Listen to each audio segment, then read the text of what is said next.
Hello everyone, my name's Cliff and welcome back to my channel. This is Cliff's Dark Gems. Today I'm going to be doing a very interesting and thought-provoking little tag called the Finish the Book tag. Now this was originally created by Headless at Headless Books, but apparently the channel no longer exists, and I was tagged by E.D. Lewis Reviews.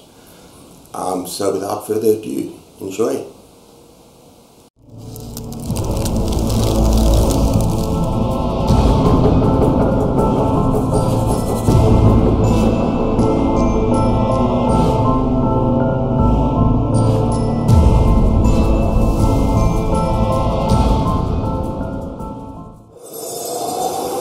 Now the question is, how do you behave when you finish a book?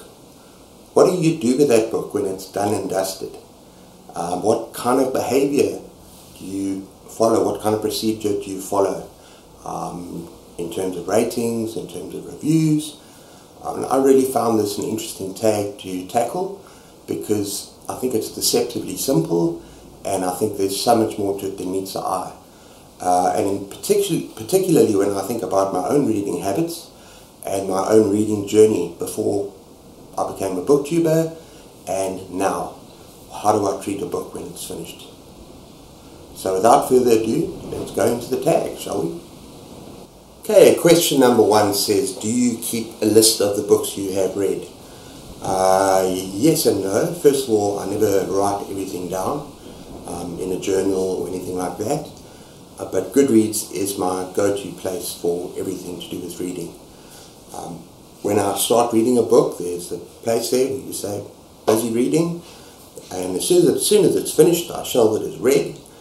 And then there's also this option of adding as many shelves as you want to create as many different genres and different categories of the books you read. Some of them even overlap, and I particularly enjoy this function on Goodreads. I've created so many different shelves, from non-fiction to South African interest to classic to horror, thrillers, pretty much everything.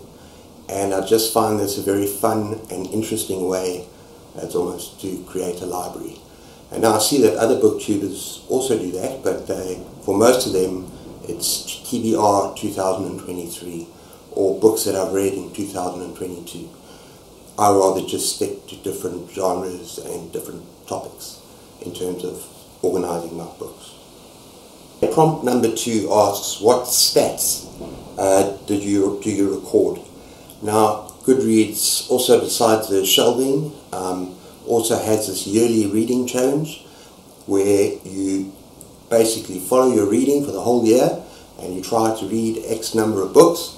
I do that. I find that quite useful. Although at the moment I'm horribly behind, I'm going to need to catch up in the months to come, but I find that quite a fun way of following my reading and following my reading habit. They have another function where you can, as you're reading the book, basically monitoring your progress, saying you're on page 150 out of 400, but I find that a bit of a waste of time, so I don't bother with that at all. Okay, prompt number 3 says, do you give star ratings? Yes, I do, but I do find that the star rating system in Goodreads is not that great. You only have the choice to give a book between 1 star and 5 star. And I would love to have the option of, say, giving a book 3.5 out of 5, as opposed to just 3 or 4 out of 5. Let's say, for instance, the book I reviewed fairly recently, which was Clive Barker's Scarlet Gospels. I gave it 4 stars because it was a good time. It was dumb, but it was a fun read. But I don't think 4 stars is really where it's at. I probably could have given it 3.5 because the book had many faults. Now, I very seldom give a book 1 star unless it is absolutely hopeless and it's done absolutely zilch for me. And I'm also starting to get a little bit more thoughtful about giving away 5 stars, because the 5-star book has to be truly memorable and something that touched me and changed the way I think about the world, or just an exceptionally immersive read. I also never give reviews to 1-star books. And that follows on to prompt number 4, is do you review your books? Yes, I do. Not so much in the past. Before I was a booktuber, I was a little bit lazy when it came to reviews. I would rather just give it a random star and then leave it at that. But now, since being a booktuber, I think more carefully about each book I read. I don't review all of them, but the ones that stand out, or the ones that I feel I'm going to maybe speak about on this channel, I do give brief reviews.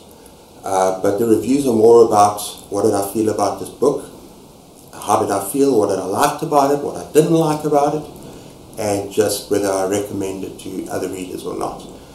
But yeah, I'm getting a little bit better at giving book reviews than I was in the past. Just adding on to that, I notice some people on Goodreads give really long reviews. That's obviously their passion. Sometimes it's 800 to 1,000 word reviews with excerpts from the book in between, and there's nothing wrong with that. I think that is a great way of doing it if that is the only social media that you work on. But I find it easier and I find it more effective to actually share my views on this channel. And so therefore my reviews on Goodreads are fairly short and simple. You're welcome to see them if you wish, but I maybe haven't added enough yet. But I think from now on I'm going to get a little bit more busy. I'm going to think more carefully about each book that I've read. Okay, prompt number 5 says, where do you put your finished books? Now, in my mind, there's nothing too complicated about that. I just put them back in the shelf. I have heard people like to separate them into like TBRs and finished books, and I think in their mind that just makes everything a bit more organized. I might do that in future once we've settled down here properly. I did do a random little tour of my books, and you see that stuff is all over the place. When we have a lot more bookshelves and a space, maybe I'll be a little bit more organized and think about that. But right now, I just like to have my books on the shelves. Whether I finish them or not, it's a simple answer for me. Okay, prompt number 6 says, how do you pick your next book? Now, in the past, before I was a booktuber, I was very much a mood reader. This didn't really help me that much in terms of how much I read, but it was much easier just to pick a random book when I felt like it. Since becoming a booktuber, my reading habits have changed drastically. I now have a TBR, that wonderful word, to be read, and I post a video at the beginning of every month, and I try and stick to those books that I've put down in that video.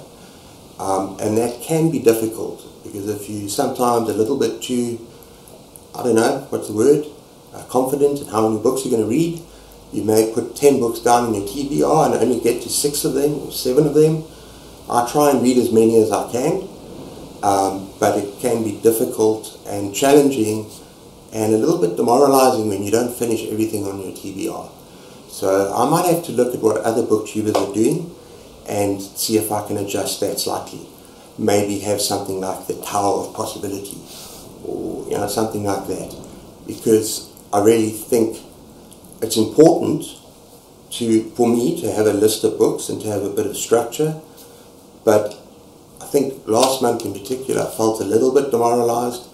Granted, I was reading big fat books, but I would rather have a TBR where I am capable of finishing everything on that TBR. So let's see what happens in the future.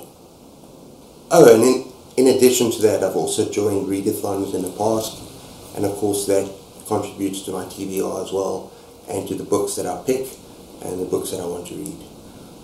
And I plan to do that in the future as well, and it's quite a fun way of sort of actually getting involved with the community, so I enjoy the readathons as well. Okay, and the final prompt is, do you have any rituals when you have finished a book? Yes, what I do is I sit for a while, and I jump up off my chair, run around the block a few times, come back, do some sit-ups and push-ups. Actually, no, I don't do any of that. I actually sit for a while, take the book in, take what I've just read, and then write down my feelings. What did I enjoy about the book? What did I not enjoy about the book? What I think of the things that I might talk about on my channel. And I don't just do it at the end. While I'm reading the book, I actually take some notes, maybe about characters, themes, settings, just that general kind of thing, so that I have a feel when I come and do a little mini review of the book in front of the camera, that I'm prepared. When I do my videos, I write everything down, and I think about key points. I like to be prepared. I don't think you should just sit in front of the camera and just do something. Well, some people maybe are able to do that, but I need to have a bit of preparation behind my belt before I make my videos. And then of course I go on to Goodreads and I mark my book as read, and I shelve it into different shelves that are appropriate and give it a rating, and in more cases than not, as time goes on, I give it a short little review, just a little blurb about how I felt. And that is how I go about things when I finish reading a book. Okay, and number 8 is, who do you tag? Now, I don't really know. I think anyone who's interested in doing this tag, because it is quite a thoughtful, thought-provoking tag.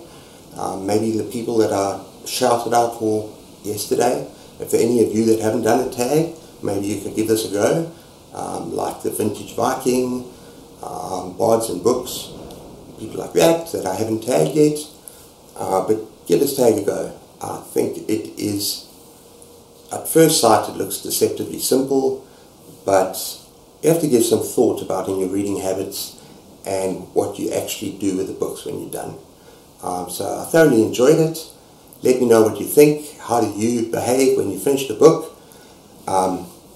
You just put it aside and leave it and go on to the next one, or do you have a series of things that you do? I'd be very interested to know what you think in the comments deep down dark below. Anyway, if you like this, please give a like and subscribe, and I'll see you next time. Take care of yourselves. Cheers.